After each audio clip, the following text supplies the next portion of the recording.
Amerika və İran arasında gərginliyin yenidən artdığı bir vaxtda Rusiya prezidenti Vladimir Putinin Tehrana xüsusi idarə etmə təyyarəsi göndərdiyi bildirilir.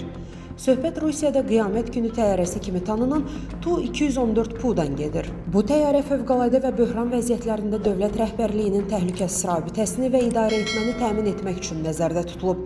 Uçuşun məqsədi rəsmi şəkildə açıqlanmayıb. Global Infoza danışan politoloq Məhəmməd Əsədullazadə deyib ki, Rusiya prezidentinin İran-Amerika qarşıdurması fonunda Tehrana qiyamət təyyarəsi göndərməsi ilk növbədə siyasi və strateji mesaj kimi qiymətləndirilə bilər. Stat: Bununla Moskva Vaşinqtona İranın yanında olduğunu nümayiş etdirməyə çalışır. Eyni zamanda bu addımın İranın ali siyasi hərbi rəhbərliyinin mümkün evakuasiyası, eləcə də fövqəladə şəraitdə xüsusi rabitə və idarə etmə sisteminin təmin olunmasına hesablandığı ehtimal edilir.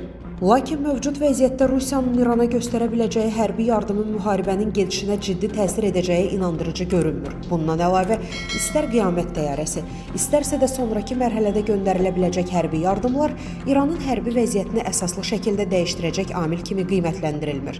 İstisna deyil ki, Rusiya öz vətəndaşlarının, hərbi mütəxəssislərinin və ya müəyyən yüksək vəzifəli şəxslərinin təhlükəsizliyini təmin etmək məqsədi ilə onların İrandan təxliyəsi istiqamətində də addımlar ata bilər. Statın sonu.